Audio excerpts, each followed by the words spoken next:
Evan never believed in checking phones, following cars, or doubting the woman he loved. At 38, he saw himself as calm, logical, mature. His wife, Natalie, was 33, creative, ambitious, always moving towards something.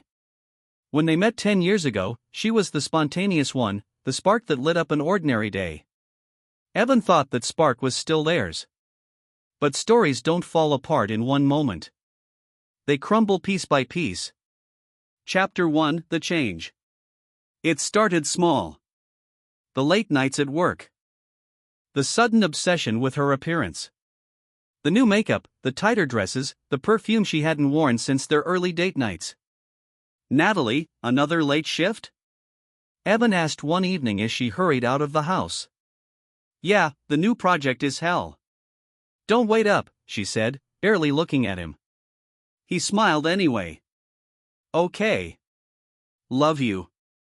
She paused, then answered, love you, but it felt rehearsed. Automatic. Evan didn't overthink it. He loved her, that was enough. Until the universe decided it wasn't. Chapter 2: The Message. One Wednesday afternoon, Evan was searching for his wireless earbuds before heading to the gym. He checked the bedroom, the kitchen, the living room, nothing. Finally, he reached for Natalie's handbag on the counter, thinking maybe he had dropped them there earlier. Her phone lit up as his hand brushed it. A message preview appeared. Room 214 again tonight? Same time, red heart. Evan's world didn't explode. It just paused. Like someone pressed a button inside his chest. He stared at the message, waiting for it to disappear, hoping he imagined it. But reality doesn't vanish just because you want it to. His first instinct wasn't anger, it was confusion. Then pain. Then dread. He knew the name that sent the message, Mark, her new coworker. The one she had described as just a mentor. His hands shook, but he didn't open the phone. He didn't want to break trust even if she already had. Instead, he waited. Thinking. Trying to breathe. Chapter 3: The Follow.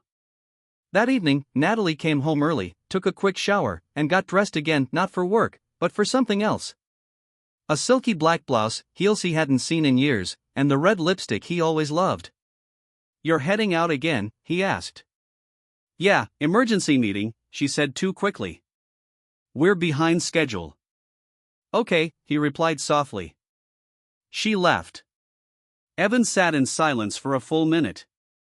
Then he stood, grabbed his keys, and followed her car far enough to stay unseen, close enough not to lose her. She didn't drive toward her office. She didn't drive toward any restaurant. She drove toward a quiet hotel on the edge of the city. A place meant for privacy. For secrecy. She parked. A man stepped out of a rented SUV. Mark. He hugged her like he had done it 100 times before. They walked inside together. Evan felt something inside him crack, not loud, not dramatic, just a clean, cold break. Chapter 4: Room 214. He didn't storm in. Didn't confront them.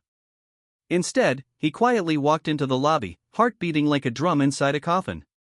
Evening, the receptionist said politely. Checking in? No, Evan replied, forcing a smile. Just visiting. He sat in the lobby, staring at the stairs that led to room 214. He didn't need to see more. He didn't need confirmation. He already had it. After 20 painful minutes, he stood up and walked out. The cold air hit him like a bucket of ice, but at least outside he could breathe. He drove home, hands trembling on the wheel. Chapter 5: The Confrontation. Natalie returned close to midnight. She looked happy. Fresh. Alive in a way she hadn't looked in months. You're still awake? She asked, surprised. Yeah, Evan said. We need to talk. Her smile faded. About what? He took a deep breath. About room 214. The color drained from her face instantly. Her purse slipped out of her hand and hit the floor. She didn't even react. Evan, please. I. How long? He asked calmly. Too calmly. She hesitated. Then whispered. 6 months. 6 months. Half a year of lies. Half a year of work meetings, late shifts, traffic, deadlines. Evan felt like someone had pressed a knife slowly into his chest. Why? He asked, voice cracking. What did I do wrong? Natalie sank onto the couch, crying. It wasn't you, she said. It was me. I got bored. I felt like life was repeating. And he made me feel exciting again. I never planned to fall like this. Her words were sharp enough to cut bone. So you chose excitement over your marriage? Evan whispered. I didn't mean to, she sobbed. I didn't want to hurt you. But you did, he said. She begged him. She cried. She promised she'd end it. But betrayal isn't erased by tears. Chapter 6: The Goodbye.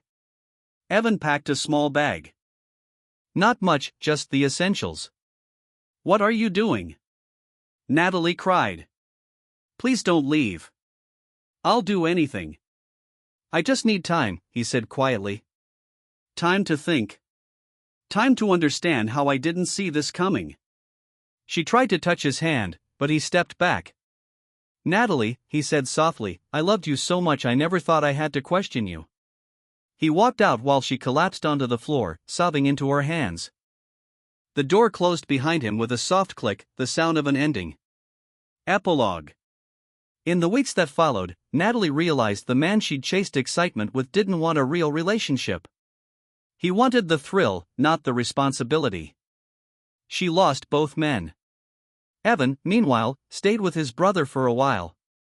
He'd stare at his phone sometimes, wondering if he should answer her messages.